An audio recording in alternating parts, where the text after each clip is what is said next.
Ok, Santiago capítulo 5, cuando llegue ahí me dice amén.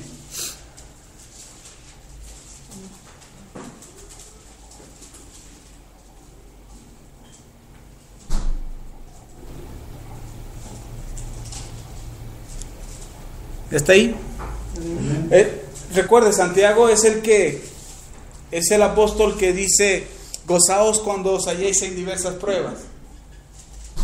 Y como yo les he explicado, no es que estemos felices de que nos vaya mal, no es que estemos contentos porque, ay, qué bueno que me está yendo mal. Ayer después del accidente yo no estaba diciéndole al Señor: ay, Señor, qué bueno que choqué, qué bueno, gracias. Gracias a Dios salimos muy bien. Gracias a Dios mi esposa, mis hijos y yo estamos muy bien. Si usted me ve medio chueco, no se asuste, es normal. Pero salimos muy bien, gracias a Dios. Estuvimos muy bien, mi esposa, mis hijos. Sí fue un mal rato, un mal momento, pero salimos bien librados. No nos gozamos, gracias, mi hermano. No nos gozamos porque nos vaya mal. Hace 8 días aprendimos que nuestro gozo está en nuestra esperanza.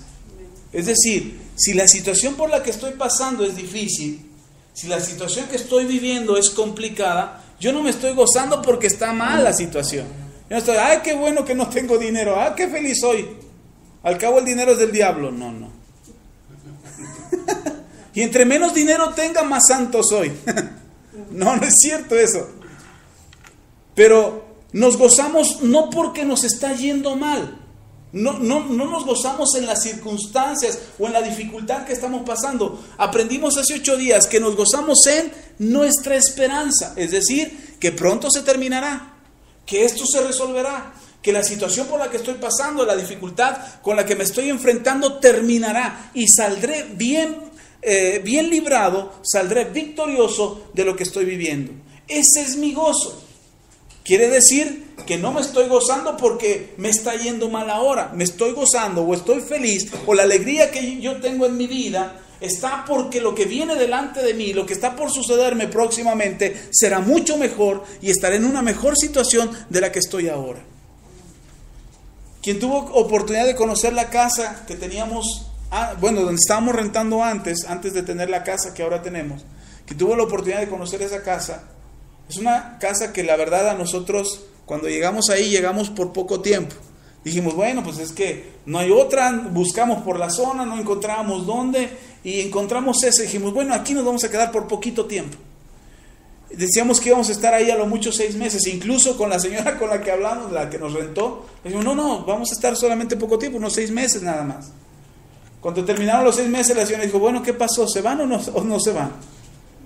Dijo, bueno, otros 6 meses. Terminamos ahí 3 años y medio. Pero tomamos una decisión mi esposa y yo. Y dijimos, de aquí no nos vamos, o de esta casa no vamos a salir. Eso lo decíamos nosotros, ¿verdad? La señora tenía otros planes ya. Pero nosotros decíamos, de aquí no nos vamos a ir hasta que nos vayamos a la casa propia. Y nos daba una angustia porque el piso estaba todo chipote, porque era la losa. Estábamos viviendo en el 2º piso.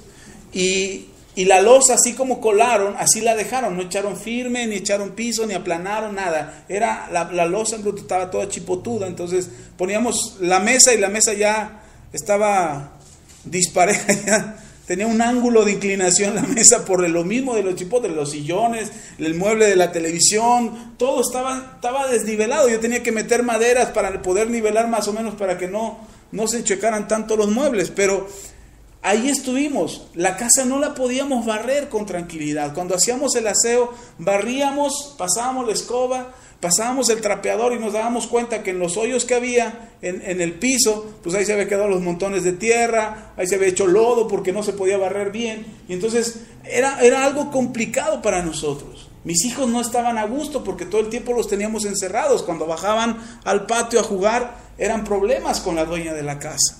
Y fue un tiempo de sufrimiento para nosotros. Nosotros no queríamos llegar a la casa, pero no teníamos otro lugar a donde ir. Y teníamos que llegar ahí, era un sufrimiento para nosotros, porque para cambiar el tanque de gas del boiler había que avisarle a los señores porque el tanque estaba abajo. Y si no estaban los señores, si se habían ido de vacaciones o habían salido, pues teníamos que esperar hasta que llegaran y nos quedábamos sin gas en el boiler. no podíamos, yo no podía poner un tornillo sin tenerle que pedir permiso a los señores para poder poner un tornillo, porque se oía el taladro o se oía el clavado y ya estaba subiendo la señora a ver qué estábamos haciendo. Y fue un tiempo de sufrimiento. Pero nosotros nos gozábamos cuando estábamos ahí. Nos gozábamos y decíamos, ya viene la casa. Ya viene la casa, ya viene la casa. Y nuestro gozo no estaba en el lugar en el que estábamos. Nuestro gozo estaba en que Dios había prometido algo para nosotros y que sería bueno lo que había prometido. Y entonces en eso estaba nuestra alegría. Y entonces nuestros hijos no entendían por qué estábamos contentos. Así, ni por qué están tan contentos si ni siquiera estamos a gusto. Tuvimos que improvisar, el cuarto era pequeño y no cabía todo lo que teníamos, porque la casa en la que habíamos estado antes era una casotota y ahora nos cambiamos a una casitita. Entonces teníamos más cosas de las que cabían en la casita y tuve que improvisar un tapanco, una tarima en uno de los cuartos, que era el más grande de los cuartos. Tuve que improvisar una tarima para poder subir la cama de los niños a la tarima, y abajo del tapanco, abajo de la tarima, meter ropa, meter cajas, meter cosas que teníamos para poderlas guardar ahí. Y el problema no era tanto eso, sino que cuando era temporada de calor, pues todo el horno de la loza de arriba le daba a mis hijos en la cama. Y entonces estaban bien calientes y salían al frío. Y luego, muchas cosas. ¿Para qué le platico toda la historia? Pero eran tantas cosas que nosotros vivíamos ahí y que realmente eran causa de sufrimiento. Era un momento de aflicción lo que estábamos viviendo nosotros ahí.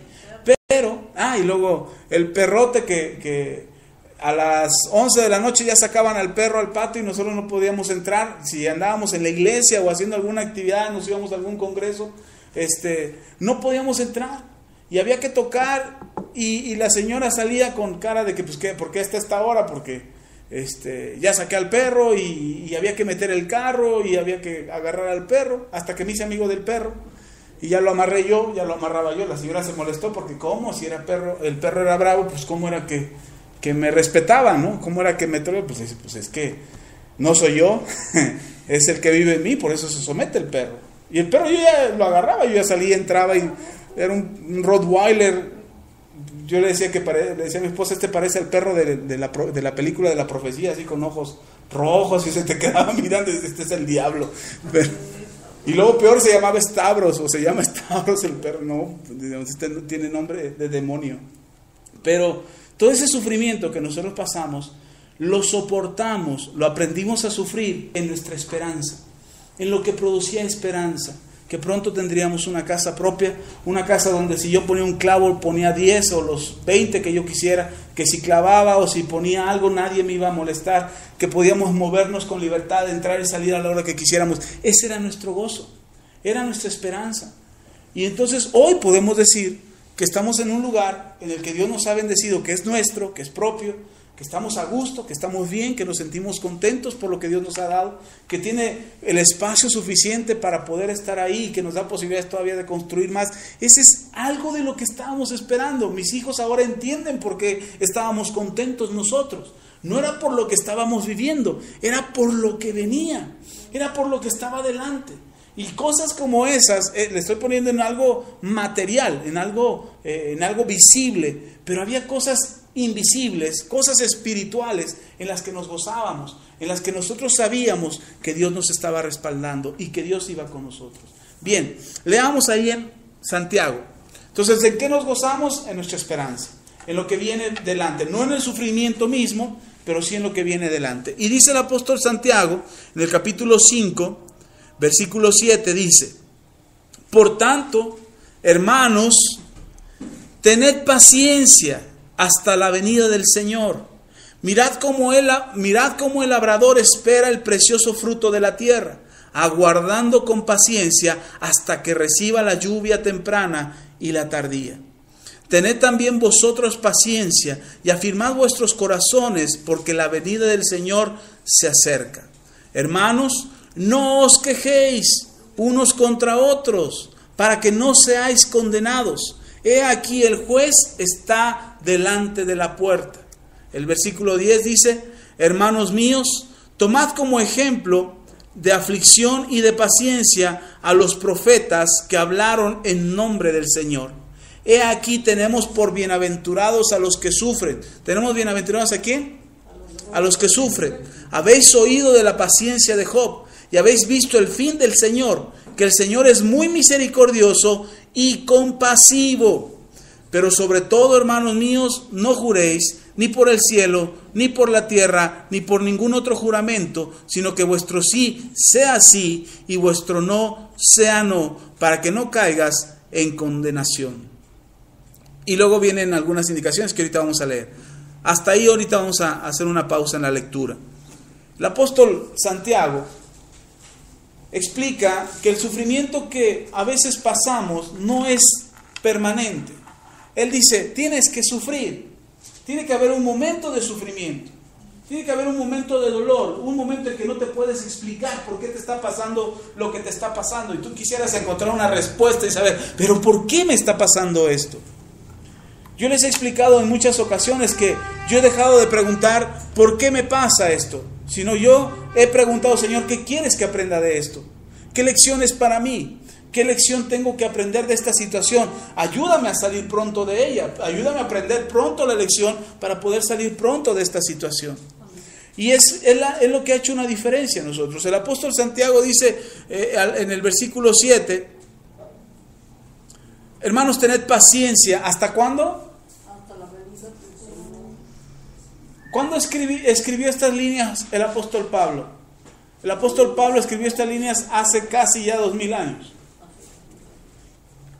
Poquito menos, unos 80 años menos, o unos 100 años menos de 2000 años.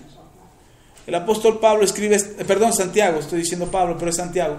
El apóstol Santiago escribe estas líneas hace casi 2000 años. Y él dice, tengan paciencia, ¿hasta cuándo?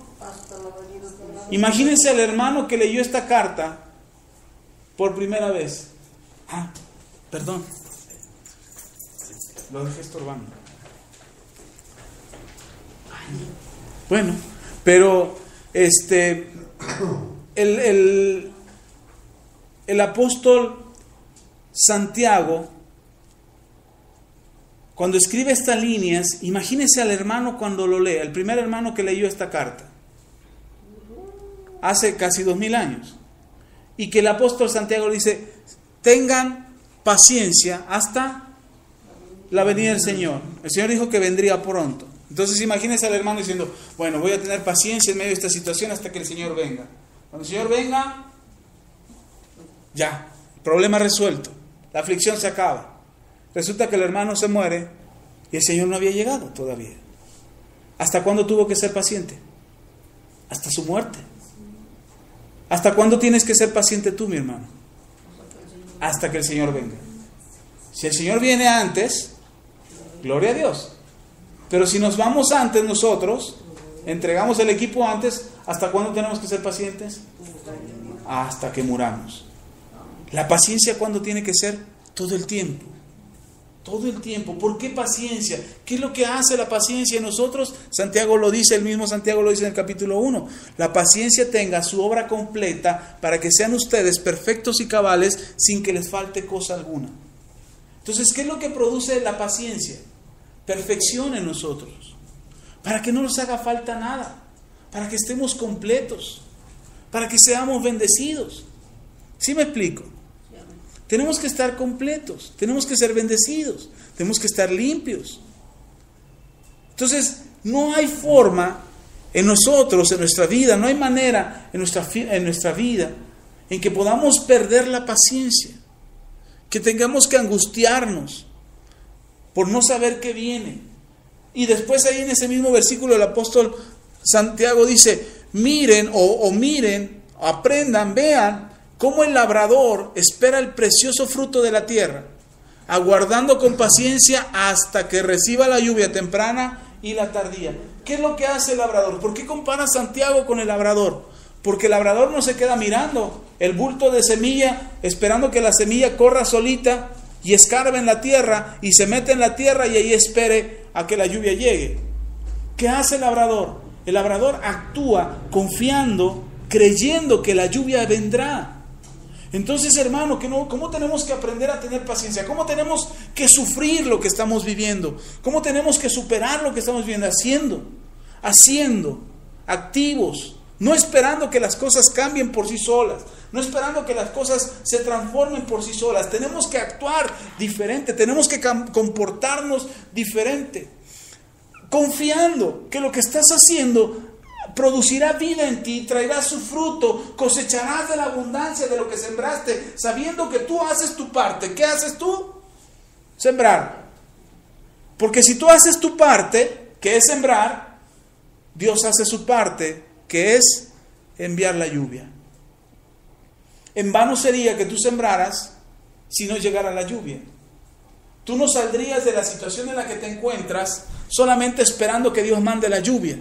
Tienes que actuar en consecuencia de lo que está pasando. Tienes que tomar una decisión en consecuencia de lo que está sucediendo. Actuar diferente, sembrar algo que produzca vida para que cuando llegue la lluvia, cuando llegue el momento de la lluvia, tu tierra esté lista, preparada para que la semilla germine y produzca fruto y puedas recibir una cosecha. ¿Sí me explico? Ahí en la entrada de la casa, entrada al pueblo de Cautzingo, hay varias tierras todavía que se ocupan para la siembra. Apenas han empezado algunas lluvias. Ya estamos, se supone que ya estamos en la temporada de lluvias. Y aunque no está lloviendo todos los días, aunque no hay lluvia todos los días, yo estoy viendo cómo ya los campesinos, cómo ya los labradores, ya empezaron a barbechar la tierra. Ya empezaron a preparar la tierra, ya empezaron a alistar la tierra. Y empezaron a alistar la tierra para poder sembrar su semilla. No está lloviendo todos los días, no está cayendo lluvia todos los días. ¿O sí? Pero ellos ya están sembrando, o preparándose, alistándose. ¿Cuál es su esperanza? Que va a llover, que va a llegar. ¿Cuál es tu esperanza cuando tú haces algo para salir de la situación en la que te encuentras? Que tú harás tu parte, que tú pondrás tu semilla, esperarás pacientemente y la lluvia caerá. Y entonces tendrás tu cosecha. ¿Sí está conmigo? Luego dice en el versículo 9: hermanos, no os quejéis unos contra otros, para que no seáis condenados. He aquí el juez está delante de la puerta. Una de las cosas que pasan cuando viene el sufrimiento, cuando viene la aflicción, es que buscamos saber quién es el culpable. Si no hay dinero, buscamos quién es el culpable. Si no hay salud, buscamos quién es el culpable. Y tratamos de culpar a alguien por lo que está pasando en nuestra vida. Tratamos de culpar a alguien diciendo: es que tú eres el culpable por tu causa. Yo me acuerdo que antes, en una iglesia en la que estábamos antes, mi esposa y yo, estábamos pasando por una situación económica muy difícil, muy difícil. Y ahí servimos por muchos años. Mi esposa y yo estuvimos sirviendo ahí por 10 años. Y lo hicimos siempre sin esperar un salario o pidiendo un salario como parte del ministerio de la iglesia. Nunca nos asalariaron y estuvimos trabajando para la iglesia a través de un salario. Trabajamos en la iglesia gratuitamente, como hemos aprendido a hacerlo. Y sin embargo, cuando estábamos en una situación difícil, muy fuerte económicamente, nosotros nos acercamos a algunos hermanos líderes de la congregación pidiendo ayuda. Lo que nosotros queríamos era que nos dijeran cómo salir de la situación, que nos dijeran cuál era la forma de salir de esa situación financiera por la que estábamos pasando. No queríamos que nos dieran. Mi esposa y yo trabajábamos y sabíamos que de alguna manera, a través del trabajo, a través del esfuerzo, podríamos salir de esa situación. Pero queríamos que alguien nos dijera cómo hacer, porque lo que ganábamos no nos alcanzaba. Porque yo quería buscar otros trabajos para ver si con esos trabajos, ya ganando otro poquito más, podíamos salir de la situación difícil por la que estábamos pasando. Y nos acercamos a algunos líderes, y recuerdo muy claramente a dos de esos líderes que me apartaron de mi esposa y me dijeron: hermano, venga, acérquese conmigo, quiero hablar con usted. Y uno me dijo: hermano, la culpa es de su esposa. La situación en la que ustedes están es por culpa de su esposa. Su esposa tiene problemas de carácter, tiene problemas de conducta, no se somete, es rebelde, tiene unos comportamientos que no agradan a Dios. Y eso, hermano, yo era inferior espiritualmente hablando, era menos preparado espiritualmente hablando, y eso hirió muy fuerte mi corazón. Por un momento, cuando peleábamos mi esposa y yo por la situación difícil por la que estábamos pasando, yo le decía las palabras de este hermano. Y le decía a mi esposa, es que por tu culpa estamos en esta situación, es que por tu culpa es que pasa esto, es que por tu culpa. Y mi esposa, imagínese el daño que yo estaba haciendo a mi esposa. Y el otro hermano que me apartó, un tiempo después, que me acerqué a él a pedirle el consejo, porque lo que me había dicho el otro no me había funcionado. Entonces me acerco a otro a pedir consejo y me dice, no hermano, la culpa es tuya. La situación por la que están pasando es tu culpa. Esta situación es tu causa, porque tú estás en pecado, porque tú estás haciendo esto, porque eres rebelde. Las mismas palabras, pero ahora contra mí. Y entonces cuando discutíamos mi esposa y yo por la situación, yo terminaba llorando y decía, es por mi culpa, es por mi culpa. Porque yo no sabía cómo salir de la situación.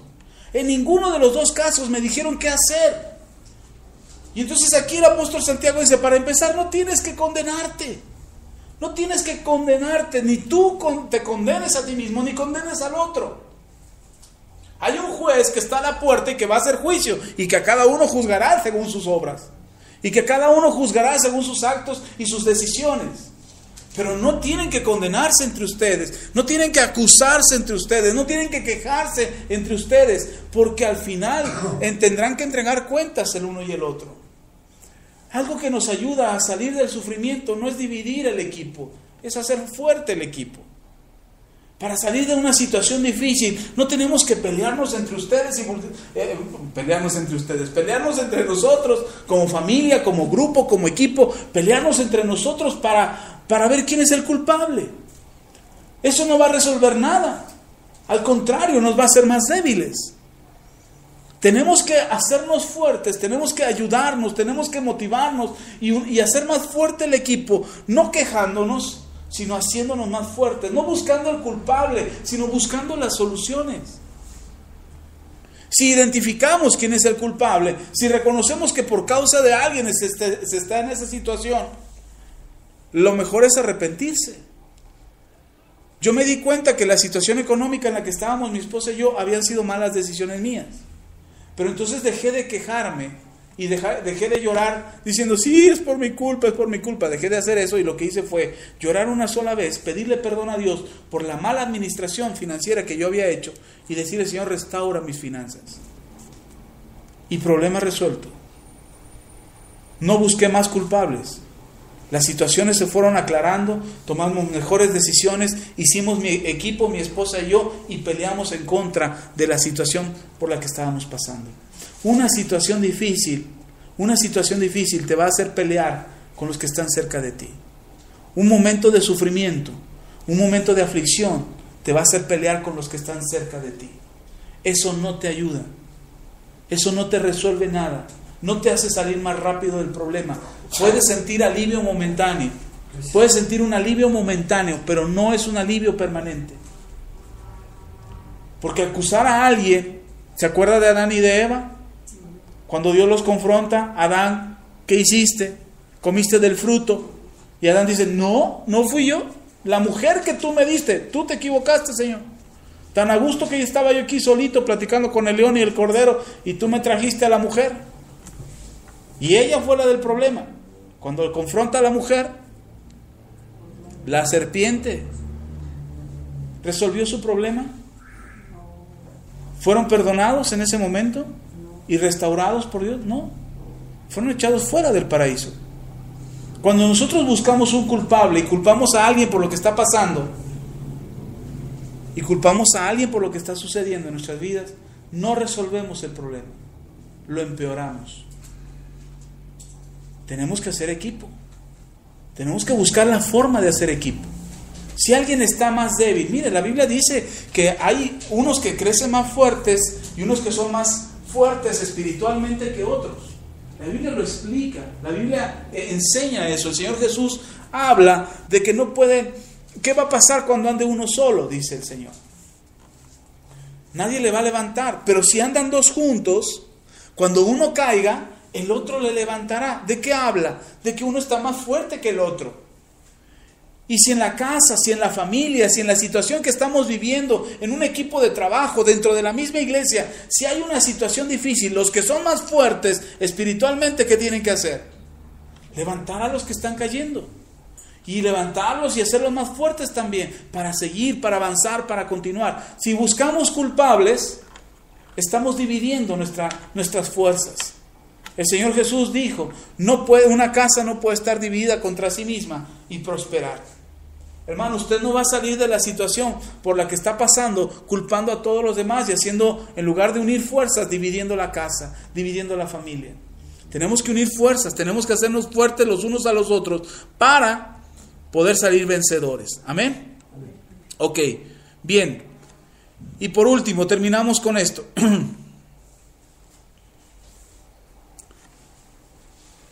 Dice en el versículo 10, hermanos míos, tomad como ejemplo de aflicción y de paciencia. ¿De qué? De aflicción y de paciencia, de las dos cosas. Podemos pasar por un momento de aflicción, pero tenemos que tener paciencia. Sabiendo con paciencia que vamos a salir de esa situación. ¿Sí me explico? ¿Sí está conmigo? Ok, tenemos que tomar ejemplo. Dice, tomen de ejemplo a los profetas. Tomen de ejemplo a Job en el versículo 11. Tomen de ejemplo a Job. Y dice en el versículo 11, he aquí tenemos por bienaventurados a los que sufren. No dice a los que viven sufriendo. Habla de algo que termina. Habla de un sufrimiento que termina, no un sufrimiento permanente. Dice, bienaventurados los que sufren. Ok, hoy estás sufriendo, pero mañana no tienes que estar sufriendo. Hoy te está pasando algo, pero se tiene que terminar. Tienes que resolver ese problema. Tiene que parar. En algún momento tiene que parar. Conforme nosotros lo resolvamos. ¿Cómo? Con paciencia. Y luego dice, habéis oído la paciencia de Job y habéis visto el fin del Señor. Esto me encanta. Porque dice, nosotros conocemos la historia de Job, ¿se acuerda? Todo lo que padeció Job. Pero dice, habéis visto la paciencia de Job. ¿Qué hizo Job? Ser paciente. Esperar. ¿Sufrió? Sí, sufrió. Nadie le quita lo que sufrió Job. Cuando usted llega al cielo, usted le pregunta a Job, ¿cuánto? ¿Y como cuánto sufriste? Y Job le va a decir, no, montones de sufrimiento. Te va a decir, no, yo tuve un tiempo en que me machuqué el dedo gordo del pie. Híjole, cómo sufría con mi dedo gordo. El señor Job te va a decir, ay, eso es de caricatura con lo que yo sufrí. Eso es caricatura con lo que yo padecí. Yo perdí mis hijos. Yo perdí mis bienes. Me quedé solo. Mi esposa me maldijo a Dios. Mis amigos se voltearon contra mí. Nadie estaba conmigo. Yo sí sufrí. Y estaba enfermo además. Pero esperé en el que me levanta, esperé en el que fortalece mi vida. Y después, como yo esperé, Él vino en mi auxilio y me levantó y me sanó y me prosperó y me dio hijos otra vez. Y con la misma esposa. Esa es una restauración plena. Es una restauración completa. Eso es lo que Dios sabe hacer. ¿Cómo era el tiempo de Job en la tierra? Esa etapa, sufrimiento. ¿Cuál fue el fin del Señor del que habla Santiago? Dice, y habéis visto el fin del Señor. O sea, viste la paciencia con la que Job sufrió, pero viste cómo Dios terminó la historia en Job. Ese es el final del Señor. ¿Cuál es el final de tu historia? ¿El que tú estás escribiendo o el que Dios tiene preparado para ti? Ese es el que tenemos que esperar pacientemente. Ese es el que tenemos que esperar pacientemente. El fin que el Señor tiene preparado para ti. Ahora, déjeme decirle algo maravilloso. En el libro de Jeremías, capítulo 29, versículo 11, dice que Dios tiene pensamientos de bien y no de mal para nosotros, para que alcancemos el fin que nosotros queremos. ¿Cuál es tu fin? ¿Cuál es el final que tú esperas? Yo le digo a mi esposa, mira, nosotros estamos abriendo brecha, estamos abriendo camino, estamos iniciando un ministerio que nos está costando mucho trabajo, pero ahí la llevamos. El fin de mi historia no se termina conmigo. Mis hijos van a seguir. Y si el Señor no viene antes, los hijos de mis hijos. Y si el Señor no viene antes de eso, los hijos de mis hijos. Pero el fin del Señor es el que yo estoy viendo en mi vida. Entonces, hermano, no desespere. ¿Hay una etapa de sufrimiento? Sí. Dice, pastor, pero a ver, póngase mis zapatos. No, yo traigo los míos puestos. Yo traigo mi propio sufrimiento.